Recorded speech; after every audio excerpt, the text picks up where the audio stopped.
Hey, everybody, and welcome back to another exciting episode of First Time Watch Fridays on Horror Film Lovers. I'm your host, Jonathan Moody, and since it is August, we are doing a shark movie.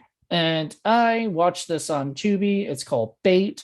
I think I heard of it. I know it was Bait 3D. I forgot it was originally supposed to be in 3D until I watched the movie and things were flying at me, but they weren't actually getting anywhere near me. And I was like, wait a minute, this looks like it's a 3D movie. Oh, yeah, Bait 3D. It was originally in 3D. And so things were coming at me and they would stop. It just looked weird. I don't know. Watching a 2D movie when it's supposed to be 3D is the weirdest experience you're ever going to get. Ever the reverse is even worse, where it's not supposed to be 3D, but they try to make it 3D. Yeah, that sounds terrible. But nope, we're here to talk about Bait 3D. Um, trying to think of how, like, I like my shark movies to be silly. I think I'm starting to get to this point where I'm enjoying more of the Asylum and more of the goofy, like Mark Polonia ones than ones that actually take themselves seriously. This movie, I don't know, it kind of lacked the funness of other movies. I had watched Malibu Shark Attack like right at the same around same time I'm watching this one, and I enjoyed Malibu Shark Attack more. Um, Malibu Shark Attack just didn't really take itself as seriously as this does. It was goofier and more fun and had Shalon Simmons. This has Sharni Vincent from you might remember her from Your Next. Also had the girl who played the bad girl, the shoplifting girl. She was good. I really liked her. I've seen her in a few things. Phoebe Tonkin. She was in like Vampire Diaries and the originals and all that stuff. She's great. And she was fantastic in this movie. So what Malibu Shark Attack and this both had in common was they're both Australian movies. But at least this one is actually set in Australia as opposed to that one being set in Malibu, even though it's filmed in Australia. Um, but you'll see that in my Man Eater series. So if you watch my Man Eater series on Indie Film Cafe, you can see that episode. And I don't know when it's coming out. If it's coming out, it's the first Monday of August, so it might be before this or after this. You'll see. Um, but yeah, I think I don't know. I just felt like this movie, like I said, just took itself too seriously. The shark was pretty impressive. I'm not gonna lie. And the problem is a lot of it looked CGI. When it looked CGI, you could definitely tell. There were certain scenes that I was like, ooh, that doesn't look right. And it was because it was CGI. Like all the stuff around everything was CGI. And when they do that, it kind of takes me out of the movie a little bit. So I didn't really enjoy that. But aside from that, I enjoyed sort of the simplicity of like sharks in a shopping center, like not shopping mall, grocery store. Like, I bet they were like, somebody goes, we should make a movie about sharks in a grocery store. And somebody looked at me and go, let's make it work. Can you make that possible? Sure.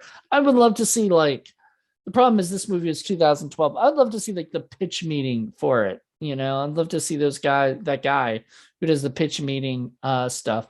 I would love to see him do that, because I think that would be hilarious if they could talk about how they would pitch that movie. I don't know. It had, to me, it had sort of pacing problems. I mean, even for an hour, like a little over an hour and a half, it's still sort of dragged a bit. So it could have been shorter, I think. I feel like they could have cut some things down or something, but I don't know exactly what. I can't think offhand what they would have cut out, but I'm pretty sure they could have cut out some stuff. Yeah, the movie itself, I feel like aside from the pacing issues, and there's a lot of characters, and I'm not gonna lie, a lot of them lived. And I was like, I feel like that's a lot more common these days, is to put a bunch of characters, have a few of them as bait, for the shark, have them be fodder for the shark, and then the rest be like people who see at the end of the movie, and that's fine. It's just, you know, I kind of, after a while, like, there's not a death, you know, most of the time in horror films, especially like fun horror films, there's a death every 10 minutes, generally speaking. Every 10 pages there'll be a death. And that to me is the sign of something, because it keeps it going. You're like, oh shit, there's another death. Oh shit, there's another scare. This didn't really have that. It had moments where you thought somebody was going to die, and then the shark didn't get them. And like, the shark would stop and not eat the person. And I was like, shark wouldn't do that. Like, the shark would be like Jaws. Jaws didn't go, oh, I didn't grab him, I'm just gonna just give up and go over this way. No, the shark keeps going and jumps up and does stuff. Like, this was just, these are these are two sharks in here, two sharks, maybe three. I think it was only two, but they were like pretty pitiful sharks. I was like, this is sad. um the dog, i was I was like, all right, there's gonna be a spoiler, so if you haven't seen the movie, please go see it. And then, but the dog lives, and I'm so happy about that. If the dog had died, because they don't show the dog is like swimming away, and they don't show him, so I'm like, all right, he better be alive, because he didn't see him get eaten. So if he's not alive, I'm throwing. His name was Bully. I'm like, who's gonna fucking name their dog Bully? He's not a bully, and there's no joke about that name. Like, if I were a writer and I created a dog named Bully, I would, I would make a joke about his name being a bully, because the dog was yapping a lot. You'd think there would be a joke like, he's a fucking bully, you know. But no joke like that. Uh, I didn't like the Singapore guy, even though he was a good, he whatever. I felt like it was just a diversion thing. Like, oh, we can't kill these people off, and this guy's not going to go in that thing. Let's make a character, so there's a little bit of drama between and then basically have him be eaten and be a hero. And I'm like, yeah, I didn't really find him like that much of a hero or anything. I found him to, like, I mean, he helped, but I don't know. I didn't care. Like, I mean, it didn't take him at heartstrings like it probably should have. There's a few things like, I wish it could have been better. I guess I think that's the problem once again, is like, they've got way more money than, say, like anything the Sci-Fi Channel puts out. So they've got way more money, like millions of dollars probably. They don't make it nearly as good as they should. I don't know. I felt like it could have been better. The script writing was okay. The characters, I mean, I get it. I feel like there was too much going on. There was like a robbery at one point. Then all of a sudden there's sharks. I mean, it's like they wanted to do two different movies, and then they're like, yeah, let's do two different movies, but let's combine them together into one.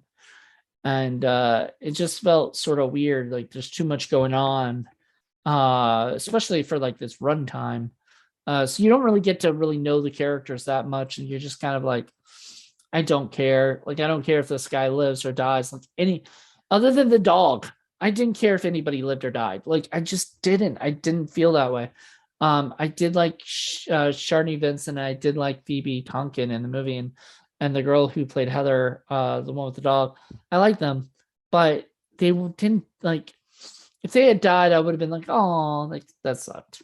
But I mean, that's it. That's all they would have got from me. I wouldn't give me a tear. And there's points where there was tears, and it's sad because like I've noticed that like sometimes with certain music cues, and if I really feel, connected to the characters in some way or another, I will start crying. But not in this movie. I felt unconnected to it. So I don't know. It was just an okay movie. Not nearly as good. Like I enjoyed Malibu Shark Attack more because it was goofy, silly. It sort of knew what it was. This sort of tried to be bigger than it was, I guess, or better, and it just didn't work for me. So I don't know. If you like this sort of thing, I mean, I'm going to tell you, go check it out on Tubi. It's free. If you like shark movies, this is the perfect month. August is the perfect month to watch shark movies. So go ahead. We've got a show on Indie Film Cafe called Shark Attack Sunday that just launched its third season. Yep, third season, and it's got myself, John Ward, who's part of Mainstream Mondays on this channel, and Madeline Deering and Paul Presenza, who's the Film Cafe co-host. So it's three of them. Plus, I think we might have some special guests and stuff. So check that out every Sunday till the end of August. It's July and August. So there you go. But until then, I just want to say thank you guys so much for checking this out. I hope you guys enjoyed it. If you didn't, if you did like the movie and you think I'm crazy, tell me why. Like, were you connected to the characters? Because I definitely wasn't. But that doesn't mean you weren't. I don't know. Should I have watched it in 3D? Would that made it much of a difference? I mean, all the shit looked like it was sort of coming at me. I could sort of tell what it was doing, but I don't think it would have made much of a difference to me. I think it just would have been, actually, I think it would have been more annoying, but I don't know. Oh, well, let me know what you guys think. And thank you guys for checking this out. Have a good one. Bye.